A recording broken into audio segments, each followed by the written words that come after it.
Hey traders and investors, it's Miami Option with your stock market recap and for Tuesday, December 15th, 2020. It's been a while since I made a last video, but it's been crazy with me traveling up and down, not having access to any kind of Wi-Fi service. So so I'm glad to be back with you guys. And the markets, it continues higher. Um, There's nothing holding this market back. It's moving higher and higher.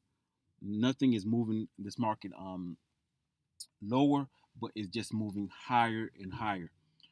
Nonetheless, you always need to prepare for any kind of pullback because as we see with the SPY, let's look at a longer date.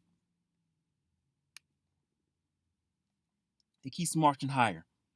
It's going to make higher highs, but also you have to keep in mind as this market keeps roaring higher, the chances of it having a very sharp pullback, something like this, I don't think it's a bit dramatic, but something slightly just about this area right here, and then kind of make its way higher.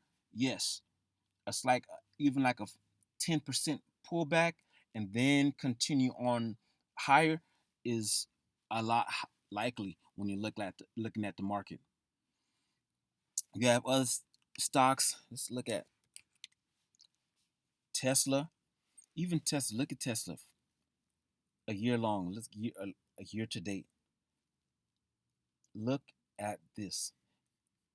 And also you have to put into account that they also did a 5-to-1 split on the 31st of August.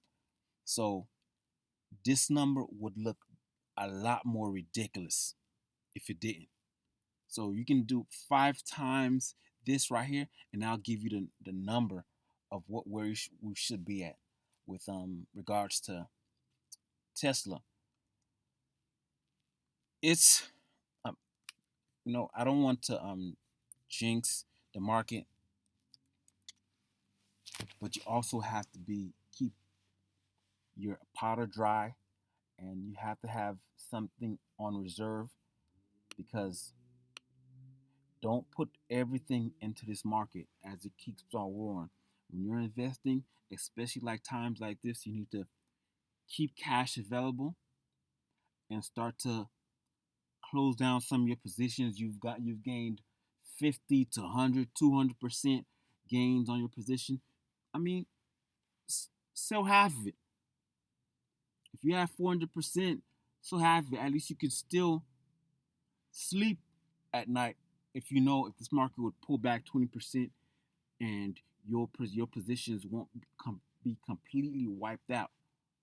So you need to really take in consideration what you're doing, how you're investing for the long term, and also if you're trading options or stocks, if you've gained my usual numbers 10 to 20% minus any kind of commission you have to pay, if you've made those gains in a day, take it. Do not keep plugging away searching for gains because that's where you'll get hurt when you're trading. When you're investing for the for 5, 10, 20 years down the line, you need to invest and you just need to buy little by little. Every week, every 2 weeks, every month, you're buying into certain stocks that really can benefit in the long term. So it's nice to be back with you guys. Thank you for taking the time to listen. It's Miami Options, and I'm out.